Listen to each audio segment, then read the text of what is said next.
18 Blu-rays, everyone. I watched 18 Blu-rays for the first time last month, so that means I am here today to review and rank every single one for you. Let's boogie. How's it going, my friends? Welcome again to the Cobwebs channel where we're dusting off the classics. My name is Daniel, and we've got a lot of new subscribers over the past month. So if you're not aware, at the end of every single month, I come here, I take my whole Blu-ray watch list. Every Blu-ray that I watched for the first time over the past month doesn't have to be a movie I've never seen before, just has to be a Blu-ray I never popped in my Blu-ray player before the past month, and I review all of them and I rank every single one. This is one of my favorite videos to do every single month. I always look forward to it, and this month it was a record. I've never had 18 Blu-rays to do for this video before. It's a far cry from a couple of months ago where we had like 6. And it was a big month for several different reasons. I got my Vinegar Syndrome sale order. The Arrow Video Empire of Screams box set came out. I turned 30 years old last month. But the biggest one for the channel is this channel hit 1,000 subscribers last month. I'm honestly blown away. I just have to say from the bottom of my heart, thank you so much. I really expected it to be a much longer road to 1,000. You all made it happen so much faster than I ever expected, and thank you so much. I wanted to have some kind of big celebration to 1,000 subscribers, and like I said, it just happened a lot faster than I was expecting. I wasn't ready. So I want to know down in the comments below, what big celebration video do you want to celebrate 1,000 subscribers? Some ideas I have is a complete Blu-ray collection video. That's going to be a long video, I'm just warning you, but I'm willing to do it. And I'm not going to take the camera and just film each spine. I'm going to sit right here and hold up every single Blu-ray for you. So do you want that? Do you want a live stream? I do want to do a live stream one of these days. Is now the time? I'm not going to do a movie basement tour quite yet, because as you know, I recently painted down here and I'm still working on a few things. But when I'm ready, you will get a tour of my movie basement, the Crypt of Cobwebs. Castle Cobwebs, whatever, we're still workshopping names. Yeah, let me know down in the comments below, how do you want to celebrate 1,000 subscribers? And once again, I just got to say, thank you so much. Without any further rambling, let's go ahead and jump into my list. So at number 18, my least favorite Blu-ray I watched for the first time over the last month is the Kino Lorber release of The Enemy Below. This is a 1957 World War II movie starring Robert Mitchum, who's one of my favorite classic film actors, and Kurt Jurgens, who you might know as the villain in The Spy Who Loved Me, the 1970s James Bond movie, one of my favorite James Bond movies. And essentially what this movie is it's a Robert Mitchum on a Navy ship. Kurt Jurgens is a German soldier, German captain of a submarine during World War II, and they are fighting it out. It is a military war. And honestly, me putting this at the bottom of the list is really just me admitting defeat. Now, I like the main actors, love Robert Mitchum in this. Kurt Jurgens is fantastic. He's got a great monologue about like the nature and futility of war towards the beginning of the movie. That's really interesting, and I thought the movie kind of had me at that moment. But this movie is just 90% military strategizing. That's just not my thing. This movie was just over my head. I'm sorry. Like, I'm not a war movie guy. This is just all military strategy, and I didn't get it. I'm admitting it. So if you're a fan of this movie, I respect you for that. It was directed by Dick Powell, who was a classic film actor who played like Philip Marlowe in Murder, My Sweet, and he was in Busby Berkeley musicals. Great actor. I recently found out he was a director because he directed this movie, and good for him. This thing was just not for me. Next up is a Vestron title, and you're going to see a few Vestron Blu-rays here because at the end of July, they're releasing My Best Friend is a Vampire, which is a release I'm very excited for, and I decided when that comes out, I'm going to do a video on it and my entire Vestron collection, and I wanted to be able to tell you about as many of the movies as possible. There are a few I hadn't seen, so I've been catching up. And at number 17 is Little Monsters. I didn't see this movie as a kid, so I don't have nostalgia for the movie, but I do have nostalgia for the VHS box art because I saw this in video stores all the time.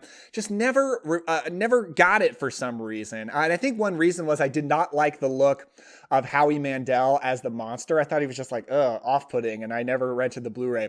It's got Fred Savage here, and Fred Savage as a kid, his parents are going through potential divorce. There's some marriage trouble, so he's dealing with that. It's got some good 1980s suburbia kind of stuff. This movie's from 1989, I believe. Yes, 1989.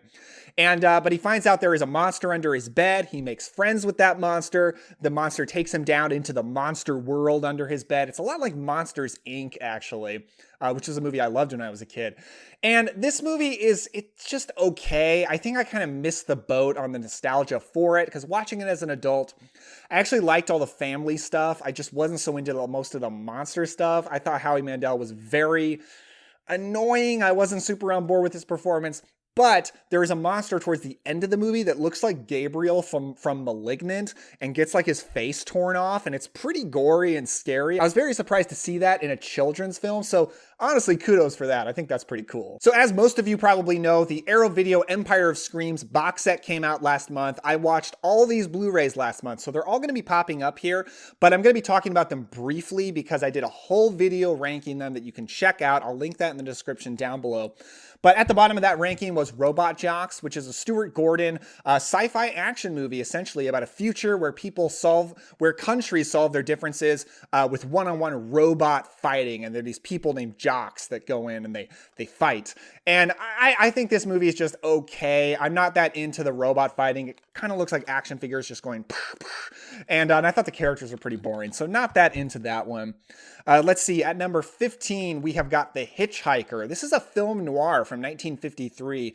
One thing that's really cool about this movie is it's directed by Ida Lupino, who is a classic film actress I'm actually a big fan of. And she's one of the few female directors in the classic film era, which is really cool. And I'd never seen one of her movies before. Was very excited to watch this one. And, you know, it was kind of a disappointment for me. I'm not going to lie. A lot of people love this. It's gotten a lot of praise. It's essentially about these two guys on a road trip, and they pick up a hitchhiker who turns out to be a murderer, and he holds them at gunpoint trying to get them to do whatever he wants. So it's this tense situation. And I really like the actor who played the hitchhiker. He was scary and weird. The two actors who play the main leads, I thought they were very boring. I wasn't interested in them at all. I thought this movie was just very standard. It's just a very standard noir. How dare you? There's really nothing to surprise you. There's very little unique about it. At 14 is One Crazy Summer, Warner Archive Blu-ray of a 1980s teen movie starring John Cusack, Demi Moore, and Bobcat Goldthwait, actually, in a really weird performance. And I got this because it is directed by Savage Steve Holland, written and directed. He did Better Off Dead with John Cusack. It's one of my favorite 80s teen movies, so I was hoping to get that Better Off Dead magic.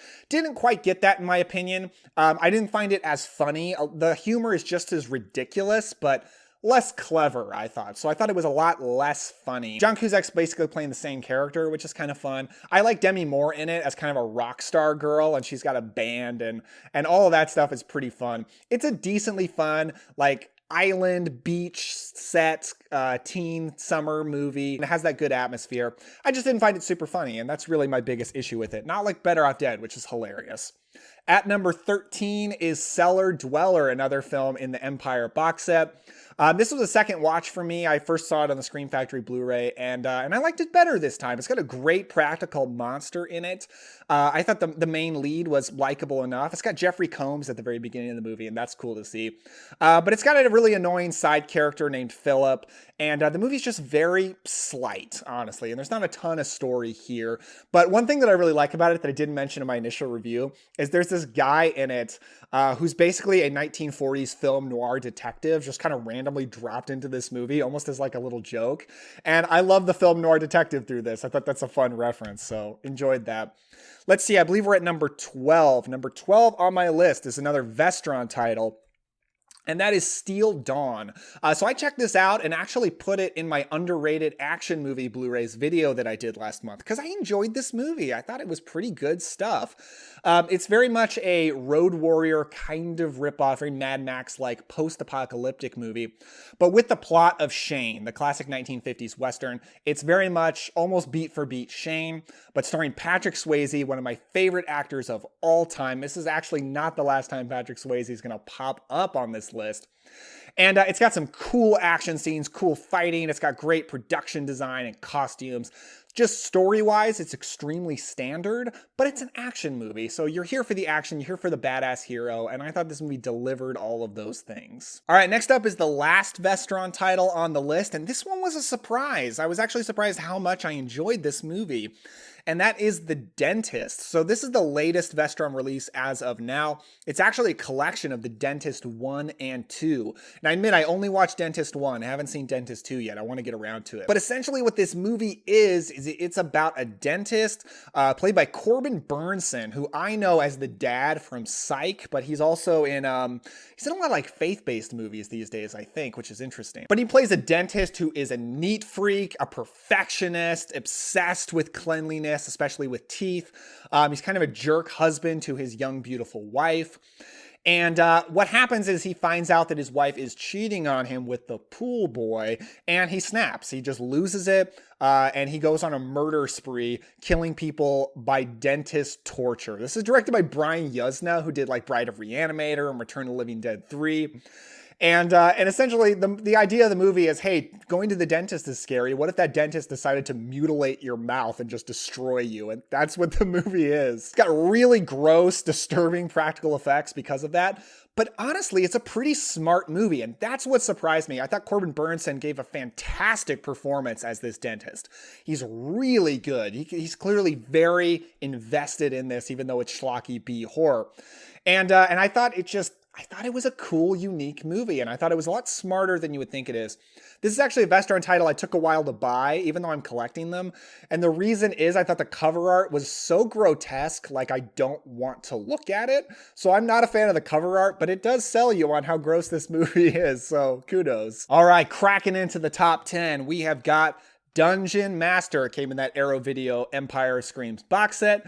And this movie's just so bursting with imagination. It's this weird story about this couple who's sucked into this like dream world where the devil puts them through a series of challenges.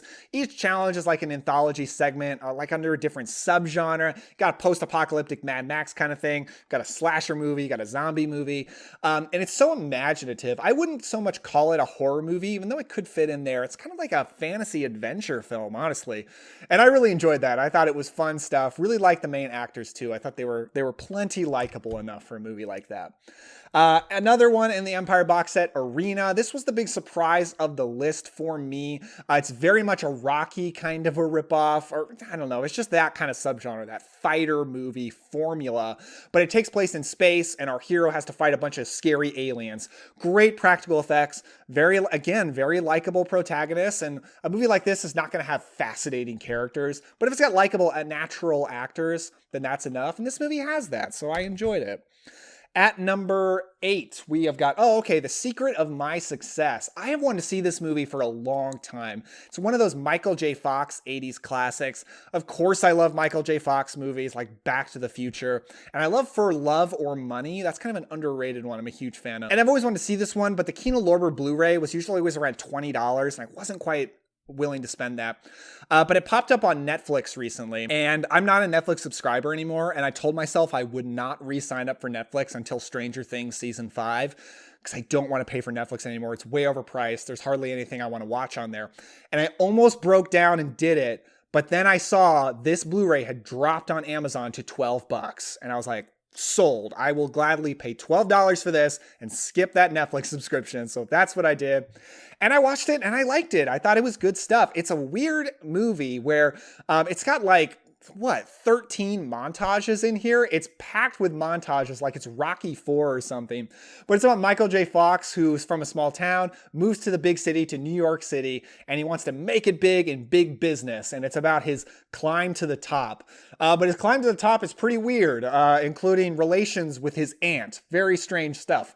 But he's got a romance in there with Helen Slater, who was Supergirl in the 80s Supergirl movie. Really liked her in this movie. She's very off-kilter, a bit of an odd performance, but in a way that I really liked.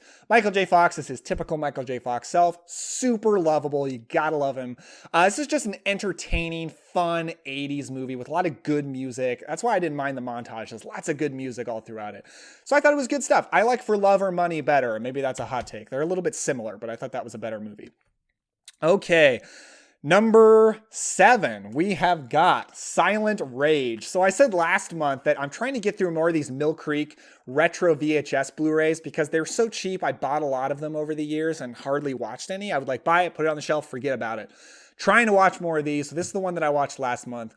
A Chuck Norris movie. Here, you know what? I'm just going to come right out and say it here. I'm a Chuck Norris fan. I like Chuck Norris. I know it's cool to hate Chuck Norris these days, treat him like a meme, like a joke, but he seems like a really likable guy, and he kicks butt on screen. And yeah, sure, he's a flat actor, but I don't really care. Like, he works for me, especially in this movie. I thought he was unusually charming in this.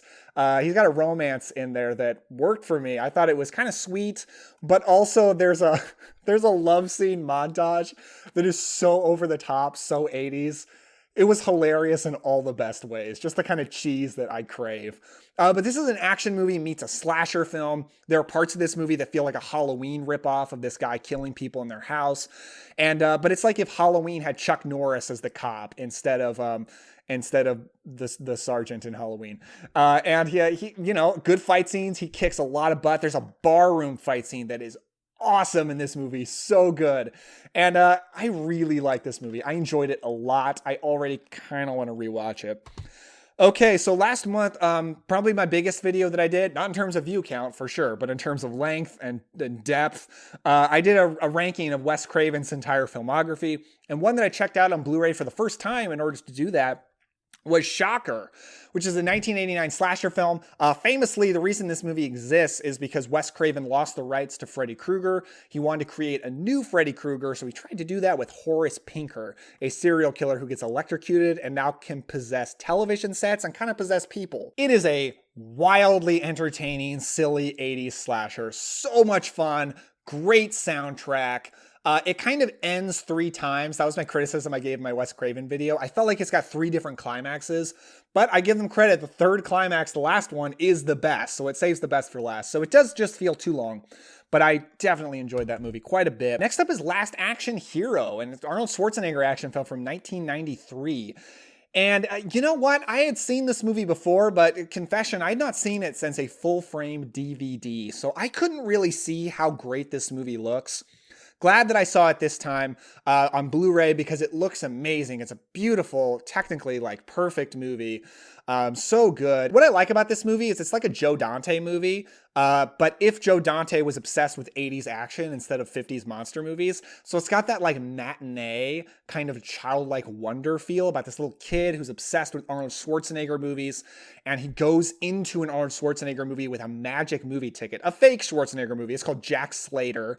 And he gets to hang out with Arnold Schwarzenegger's action movie character, not the real Schwarzenegger. So it's this incredibly meta action movie. It's got an amazing cast of villains. The whole cast really is just, I was blown away by. Really, really enjoyed this. There's actually a 4K steelbook of this that I was kind of tempted to buy. I haven't done it yet, but this Mill Creek Blu-ray does look really good, so I can't really complain. Down to the top 4, and these are some real heavy hitters. So at number 4, we've got the Vinegar Syndrome 4K of the Amityville Horror. I did a dedicated video on this. I'm a big fan of this movie. I saw it with very low expectations a few years ago because it felt like its reputation was really in the gutter. A lot of people were bashing this movie a lot. But I think it's a really good movie. I think it's a really good haunted, classic, influential haunted house film from 1979 starring James Brolin and Margot Kidder. The Vinegar Syndrome Blu-ray looks absolutely beautiful. I really got lucky getting this for a good price on eBay right after it sold out because I missed out on it. And very thankful I did, especially with this slipcover because it looks absolutely beautiful. At number 3, the final film in that Empire box set is Dolls. Definitely the biggest heavy hitter out of that box set, and by far my favorite. Just a fantastic, you know, I put this over Amityville Horror, so I think this is a phenomenal movie. Just so perfectly to my taste, because it's a gothic house movie, like a classic horror kind of a thing. But for the 80s with killer dolls, with great practical effects, great gore effects, kind of like Last Action Hero, a very childlike wonder genre movie. And I really love this film. At number 2, also did a dedicated video about this, The Manchurian Candidate. This is the Kino Lorber 4K Blu-ray. Just an incredible film on every single level. A political thriller about communists brainwashing Lawrence Harvey during the Korean War into becoming an assassin for them. And Frank Sinatra is this military sergeant who's on the case, trying to figure out what's going on. Janet Leigh is great as Frank Sinatra's love interest as well. Somebody in the comments for that video told me there's a conspiracy theory that Janet Leigh is actually involved in the conspiracy as well. And that's why she kind of falls for Frank Sinatra so fast, and because she's his handler. And I thought that was a pretty cool fan theory, not confirmed in the movie at all. I don't know if that's spoilers, but I thought that was a cool comment. So shout out that person. Yeah, this is just an amazing movie. And 1962 black and white classic film looks absolutely stunning on 4K. So thankful for what Kino Lorber is doing for a lot of classic films like this. At number 1, you're probably not going to be expecting this. Never talked about this on the channel before, but I checked it out for the first time. The Blu-ray for the first time last month. That is Roadhouse, starring Patrick Swayze from 1989. We got a lot of 89 movies here today. Yeah, here's the thing. I had seen this movie years ago, but honestly, I watched it on Netflix on a laptop, like in my early 20s. I know, I was young and stupid. Don't judge me. And I've always been meaning to rewatch it, but never did, never bought it. And during the Vinegar Syndrome Halfway to Black Friday sale, I missed out on their really fancy release of Roadhouse. And I thought, why didn't I buy that? Like, I didn't even think about it. Like, for some reason, I wasn't thinking it was going to sell out, and it did. I don't know what I was thinking, but I regretted it. But I think that Vinegar Syndrome release made the Shout Select Blu-ray absolutely plummet in value. So I got this on eBay for $7. And honestly, I have no complaints because it looks stunning on this Shout Select Blu-ray. I'm sure the 4K looks better, but I couldn't ask for more, honestly. This is a beautiful boutique Blu-ray, even so. It's packed with special features as well. I realized this is one of my favorite action movies of all time. I had forgotten that because I hadn't seen it in so long. But now that I've rewatched it, one of the best ever, so perfectly fitted to my taste because it's like a country western set action film, and I like movies with that kind of setting. Patrick Swayze is one of my favorite movie stars of all time. Got an incredible supporting cast, people like Sam Elliott. The action is awesome. It's so entertaining. But my favorite thing about this movie is the dialogue. And people might say that it's so bad it's good, it's cheesy, it's dumb. I don't think so. I think it's really smart. It's really clever. I mean, it's not realistic. Don't get me wrong. The dialogue is not realistic, but it is incredibly memorable, quotable, clever. How many times have you heard people quote like "pain don't hurt"? What kind of line is that? That's hilarious. I love that. I'm absolutely in love with every dialogue scene in this movie. I think the script is so good. Again, not realistic, but that is not the goal here. This is Roadhouse. This is supposed to be entertaining. It's a wildly entertaining script, wildly entertaining dialogue. Such a huge fan of this movie. I absolutely love it. So that tops my list of 18 Blu-rays. I'm going to see if I can kind of get these together in a way that I can show you the whole stack without dropping them. 18 Blu-rays that I watched for the first time over June 2023. Look at all that. That's crazy. Already really excited for the July video. Look forward to that. But I've got a lot of cool stuff coming up on the channel this month. Like I'm going to be finally continuing my favorite movie of every year series. I will be hitting the 1990s this month at least. I'm hoping to hit the 2000s as well. I've got some top 10 lists I'm going to do, some Blu-ray reviews I want to do. I've got a lot planned for July. So this channel is genuine momentum. People are supporting it, and I'm so thankful. Thank you for 1,000 subscribers. Onward and upwards. Let's keep on going. Thank you for your support. And hey, don't forget to enjoy yourself today. Have some fun, and I will see you next time.